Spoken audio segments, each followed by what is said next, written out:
कवि सम्मेलन देख देख के घर की शीला देवी को शेर और शायरी का बुखार चढ़ गया था। अब वो सीधे मुंह किसी को जवाब ही नहीं देती थी। उनके पति और उनका बेटा तो काम करने घर से बाहर चले जाते थे और उनकी शायरी झेलनी पड़ती थी बहू रेणु को।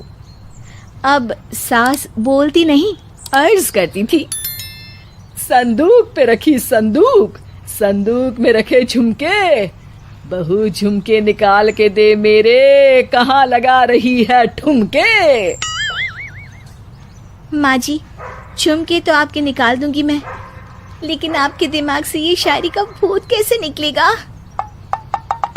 छोटे लोग नहीं समझेंगे, शायरी है शौक बड़ा, तू अपने काम से काम रख, मेरे काम में मत टांग अड़ा।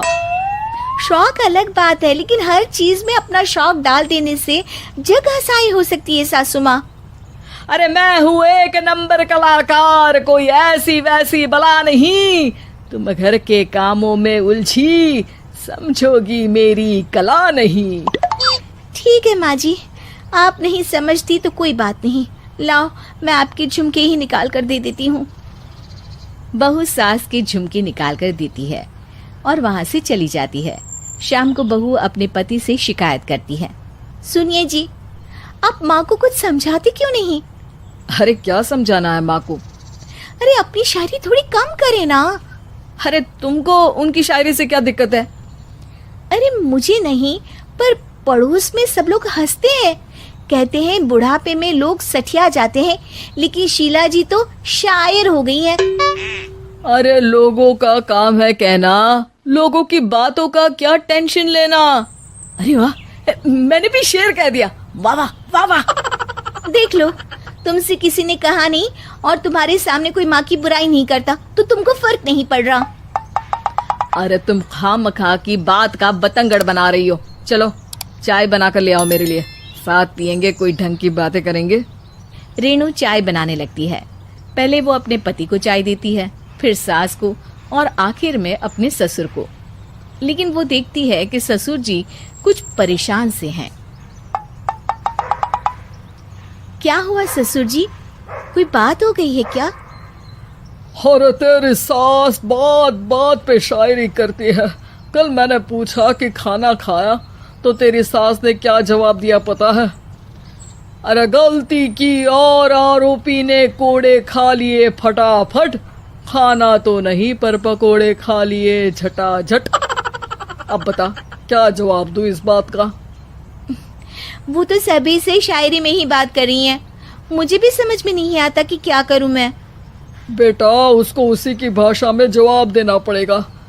मैं तो आम बातचीत में भी उसके सामने कुछ नहीं बोल पाता, शायरी में क्या बोलूंगा भला। ससुर ने जैसे ही कहा कि उसको उसी की भाषा में जवाब देना पड़ेगा, बहू को ये बात जच गई।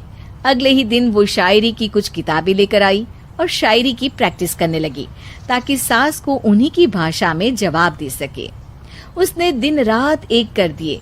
एक दिन सब साथ में बैठकर टीवी देख रहे थे, तभी रेणु सबके लिए बिरयानी बनाकर लाती है, लेकिन सास को बिरयानी भाती नहीं। कौवा करता काऊ काऊ, चिड़िया बोलती ची ची, इतना खराब बिरयानी बनाई है कि मुंह से निकले छी छी। बस इसी मौके का तो बहू को इंतजार था, क्योंकि अब बहू सास को उसी की भाषा में जवाब देने के लिए तैयार थी।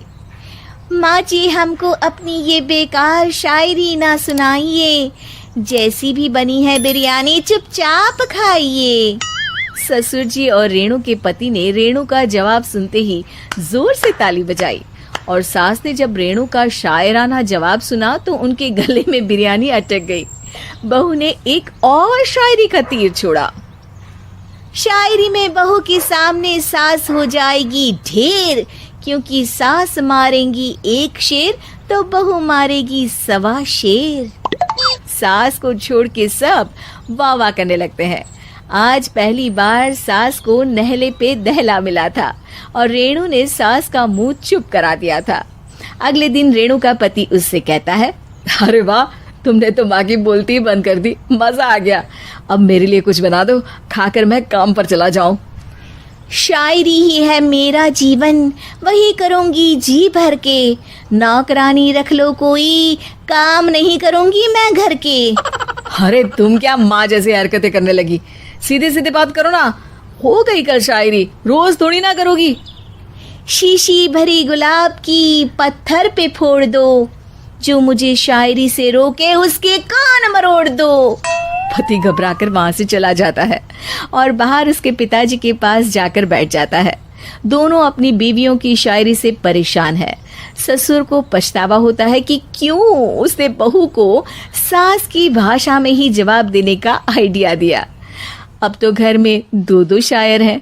दोनों एक साथ दुखी स्वर में कहते हैं, हम दोनों की ही बीवियां जब से शायर हो गई है, क्या बताएं, जिंदगी एक फटा हुआ टायर हो गई है।